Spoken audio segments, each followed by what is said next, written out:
Coordination committee inter-state coordination के लिए, क्योंकि देखिए सर नशा पंजाब या फिर राजस्थान दूसरे स्टेट से आता है, तो उसके लिए भी कोई चर्चा हुई सर? हाँ बिल्कुल, इंटरनेशनल जो कोऑर्डिनेट कमेटी है, इंटरस्टेट कोऑर्डिनेट कमेटी है, उसको लेकर के भी चर्चा हुई है, उसकी बैठकें भी हुई हैं। लगभग 272 के करीब में बैठकें हुई हैं और हमने कहा है कि इसको समय समय के ऊपर एक बड़ी बैठक का भी ऑर्गेनाइज होनी चाहिए, क्योंकि उसके अंदर सीएम स्तर के जो राज्यों के हमारे मुख्यमंत्री हैं वो भी उसके अंदर शामिल हों और अलग अलग जहां जहां पर भी वो बैठक रखनी है उसके ऊपर चर्चा विचार करके, ताकि इस नशे के ऊपर काबू पाया जा सके। और ऐसे लोग, हमने ये भी कहा है कि नशा जहां से चलता है, जहां तक पहुंचता है और बीच में जहां वो रुकता है, वो सब को चिन्हित करके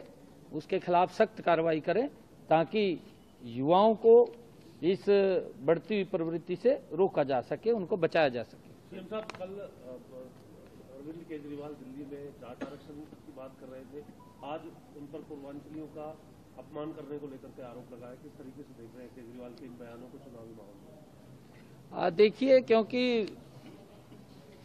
केजरीवाल साहब ने झूठ की दुकान खोल रखी है और वो झूठ बोलता है, अपना उल्लू सीधा करता है।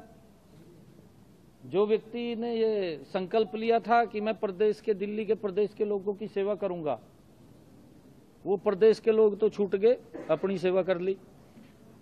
आपके सामने यार, दिल्ली के लोगों को भी मालूम है कि अपने उसमें लगा हुआ है और अब उसको लगने लगा है कि अब दिल्ली के लोग मुझे घास नहीं डालेंगे।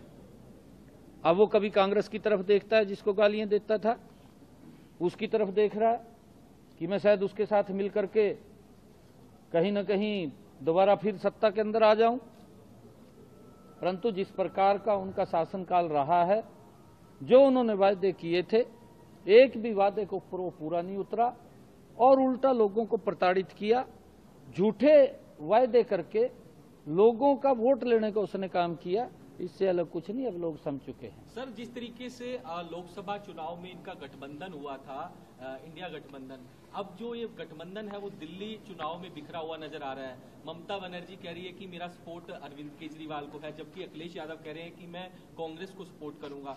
तो इस गठबंधन को किस तरीके से देखते हैं? नहीं, देखिए, ये इंडी गठबंधन के लोग हैं और इंडी गठबंधन के अंदर आप अगर उनके चेहरों को देखेंगे, कोई भी है, उन सब के चेहरे भ्रष्टाचार के अंदर फंसे हुए हैं, उसके ऊपर कहीं ना कहीं दाग है। फिर इनको शर्म तो इस बात की आती नहीं किसके साथ समझौता करना है, किसके नहीं करना, क्योंकि इन्हीं के ही इंडी गठबंधन के लोग जब सारे एक ही परिवार के लोग हैं, एक ही थैली के चट्टे बट्टे हैं, फिर शर्म किससे है? चाहे वो ममता से समझौता करे, चाहे वो कांग्रेस से समझौता करे, चाहे वो अखिलेश यादव से कर ले, किसी से भी कर ले, उसमें कोई शर्म की बात नहीं है। ये इनका, क्योंकि ये अपने आप को बचाने के लिए समझौते कर रहे हैं। बहुत बहुत धन्यवाद। और मेरा आग्रह आप लोगों से ये है सभी, क्योंकि मीडिया आज इस बहुत ही महत्वपूर्ण मुद्दे के ऊपर आज चर्चा हुई थी, आपराधिक गतिविधियों को लेकर के, मीडिया कर्मियों से ये आग्रह है कि जो इस प्रकार के लोग हैं उनकी कभी भी फोटो मत दिखाइए।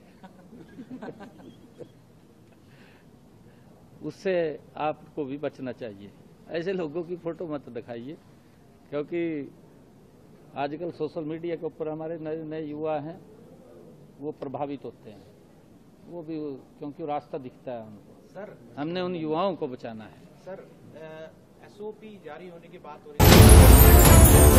है।